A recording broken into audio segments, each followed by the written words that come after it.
Good morning, everyone. Welcome back to the HSC Coach. In today's video, we are going to talk about NIBOSH IGC Element 2, how health and safety management system work and what they look like. In last lecture, we studied Element 1. We learned why health and safety is important. We discussed moral reasons, legal reasons, and financial reasons. So now we know safety is necessary. But here comes the next questions. Knowing safety is important is one thing, but how do we actually manage it inside an organizations? How do we control hundreds of workers, machine, risks and activities every single day? Because safety does not happen automatically. It needs planning, it needs structure, it needs a system. And that is exactly what element 2 is about. Today we will understand how health and safety management system work and what they look like in real life. Let's start with the simple questions. What is a health and safety management system? In very simple words, it is structured way to manage safety. It is not random actions. It is not just reacting after accidents. It is a plan and organized approach. It includes policies, procedures, responsibilities, monitorings, and improvement. Think of it like this. If you want to run a hospital, you need system. If you want to run a school, you need systems. Similarly, if you want to run a safe workplace, you need a safety management system. Without a system, safety becomes guesswork. With a system, safety becomes control and predictable. Now let's talk about the PDCA cycle. It is the heart of safety management. Almost every modern safety system is based on one simple cycle: plan, do, check, act. This is called the PDCA cycle. It is also used in the ISO 45001 standards for occupational health and safety management. Let me explain it like a story. First, you plan what to do. Then you implement it. Then you check whether it is working or not. And finally, you improve it. And then the cycle repeats again. Safety is not one-time work, it is continuous improvement. Let's understand each step. First, we understand what is plan. In this stage, we decide what we want to achieve. We identify hazards, we assess risk, we set safety objective, we prepare policies and procedures. Basically, we prepare everything before starting work. If planning is poor, accidents are guaranteed. Good safety always start with good planning. Now let's talk about the do. This is the implementation stage. Now we actually do what we plan. We provide training, we provide PP, we follow procedures, we assign responsibilities, we communicate safety rules. In simple words, we put the plan into action because planning without action is useless. Now let's talk about checks. Now we ask an important question: is our system working? So we inspect, we audit, we monitor performance, we investigate accidents, we check reports. If we don't check, we will never know whether controls are effective or no. So checking is like a health checkup for the organizations. Now let's talk about the act. Finally, we improve. If something is wrong, we fix it. If we find gaps, we correct them. If we find better ideas, we implement them. This step ensures continuous improvement and then the cycle starts again. Plan, do, check, act. This cycle never stops. Now let's understand the PDCA cycle with a very practical example. Imagine you are the safety officer on a construction site where workers are doing work at height for slab shuttering and scaffolding. Let's apply plan, do, check, act step by step. First, plan. Before starting the job, we plan everything. We identify hazards like falling from height, falling material, unsafe scaffolding, and improper ladders. Then we assess risks. We decide control measures. For example, guardrails, safety nets, full body harness, scaffolding inspections, and proper training. We also prepare method statements and permits. So basically, in the planning stage, we think first and work later. Because if we don't plan, accidents are almost guaranteed. Now comes do. This is where we implement the plan. Workers are trained, harness are issued, Scaffolding is erected properly, supervisors monitor work, safety signs are installed, toolbox talks are conducted. So now safety is not just on paper, it is actually happening on site. Then comes check. Now we verify whether everything is working properly or no. We conduct site inspections daily. We check if workers are wearing harness. We inspect scaffolding tags. We observe unsafe acts.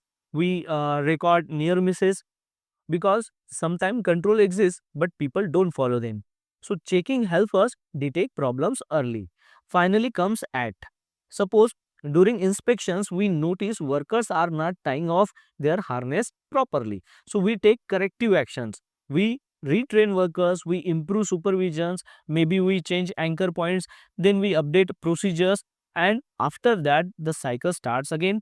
Plan, do, check, act. So you see, safety is not one time setup, it is continuous improvement. This is exactly how PDCA works in real life. Now let's look a very popular safety framework called HSG 65. I think you have heard about this name, but you must know the details about this name, where from it comes and what does it means. First, let me explain what HSG 65 actually means, because many students get confused by this name.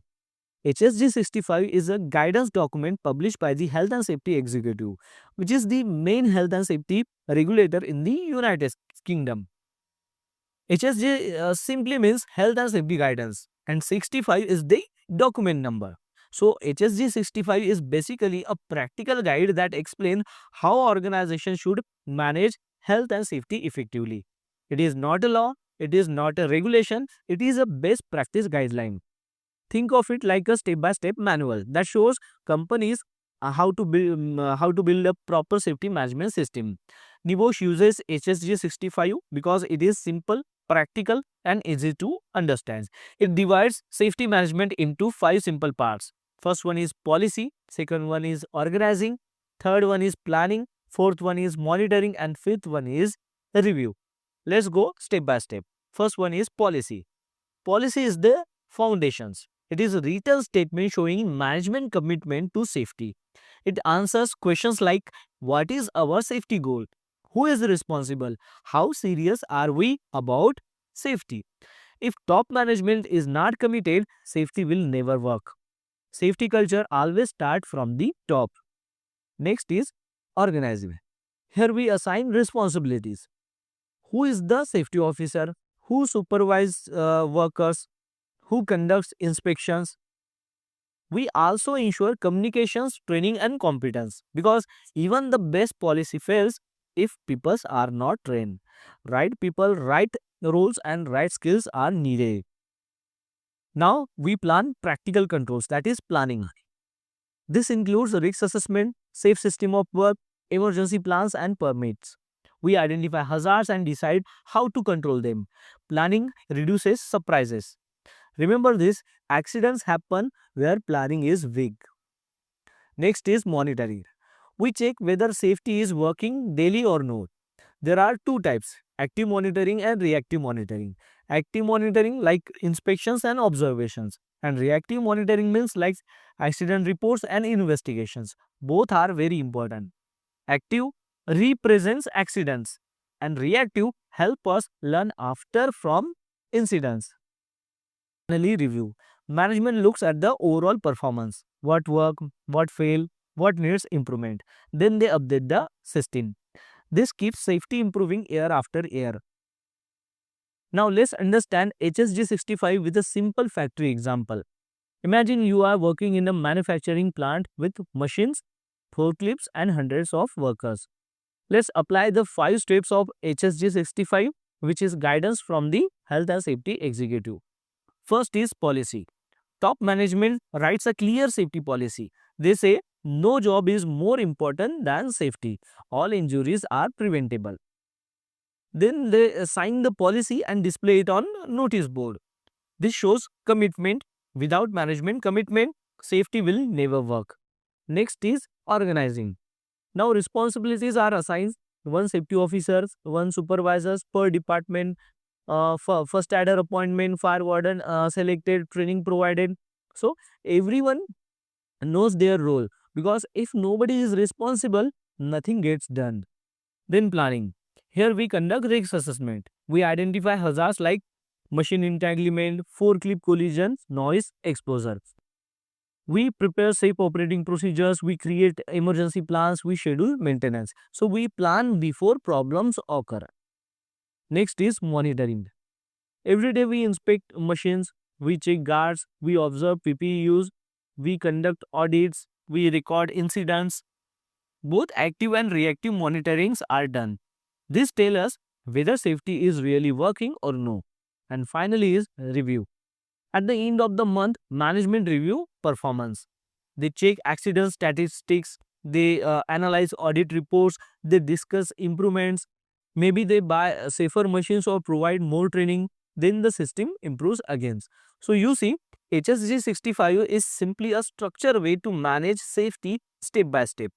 Policy gives direction. Organizing gives responsibility. Planning controls risks. Monitoring checks performance. Review improves the system. This is how a professional organizations manage safety, not randomly but systematically. Now let's talk about something very important, leadership and culture. Even the best system fail without leadership. If managers ignore safety, workers will ignore safety too. But if leader follow rules, worker follow automatically. Safety culture means the way people think and behave about safety. For example, do workers report hazards freely? Do managers care about safety? Do people wear PPE without being forced? These behaviors show the culture. A strong safety culture reduces accidents naturally because everyone takes responsibility. Now let's talk about worker consultations and communications. You must understand this, safety is not one-way communications. Worker must be involved. They know the real problems on the ground. So we must conduct a toolbox talk, safety meetings and feedback sessions. When workers participate, safety improves because they feel ownership. People support what they help create. Now let's talk about the active and reactive monitoring in detail because this topic is very important in exam point of view. Monitoring is not just checking randomly. It is divided into two clear types, active monitoring and reactive monitoring. And Nivosh loves asking questions from this area. So let's understand it very clearly. First, active monitoring. Active monitoring means checking safety before something goes wrong. It is proactive, it is preventive. We are trying to stop accidents before they happen. For example, safety inspections, safety audits, toolbox talk, equipment checks, PPE compliance checks, observing workers while they work. So these are the steps we do before accidents happens. It is called as active monitoring. All these activities help us to detect problems early. So we fix issues before anyone gets hurt. Think of active monitoring like a regular health checkup. If you detect illness early, you can treat it early. The same logic applies to safety. Now let's talk about reactive monitoring. Reactive monitoring happens after something goes wrong. It is reactive, it looks at a past event. For example, accident reports, incident investigation, near miss report, illness records, property damage reports. Here we learn from mistakes that already happen. We analyze what went wrong, we find the root cause, and we take actions to prevent it from happening again. So remember this simple difference. Active monitoring prevents accidents. Reactive monitoring learns from accidents. Both are very important. If you only do reactive monitoring, we are always late. If we only do active monitoring, we might miss hidden issues. So a good safety management system always uses both. Now let's talk about something very important, that is continuous improvement. This is the heart of every safety management system. Safety is not something you do once and forget. It is not a one-time project, it is a journey. Every day we must try to become better than yesterday because workplaces change, new machines comes, new processes start, new workers join, new risks appear. If we don't improve continuously, safety performance will slowly becomes weak. That is why the PDCA cycle keeps repeating plan, do, check, act again and again.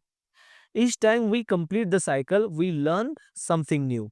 We correct mistakes, we upgrade controls, we improve training, we strengthen procedures. Step by step, safety becomes stronger. So always remember, safety management is not about perfection. It is about constant improvement. A little better every single day. And that is how world-class organization achieve excellent safety performance. Now let's look at a practical example with the real life case study. Imagine a factory with no safety system, no policy there, no training there, no inspections there. Workers do whatever they want. Machines are poorly maintained. After some times, accidents starts happening frequently. Now the company decides to implement a proper safety management system. They create a policies, they conduct a risk assessment, they train workers, they inspect regularly. Within 1 year, accident reduced by 70%. What change here? Not luck, not magic. It is a systematic management. So this shows the power of safety management system. Now let's practice like Nibosh exam. Try answering this. What is meant by a health and safety management system? Explain the 4 stages of PDCA cycle. List the 5 elements of HSG 65. State 2 reasons why leadership is important. Differentiate between active and reactive monitoring. In the exams, always explain with examples, not just definitions. Structure answers score higher. Now come to the conclusion. So today we learn how safety is managed systematically inside organizations. We learn about management systems, we learn PDCA, we learn policy, organizing, planning, monitoring and review, and we understood that leadership and culture play a big role. Element 1 told us why safety is important, and element 2 shows us how to manage it professionally. In the next element, we will learn about managing risks and understanding people and processes. So revise this concept carefully. Thank you everyone. See you in the next lecture.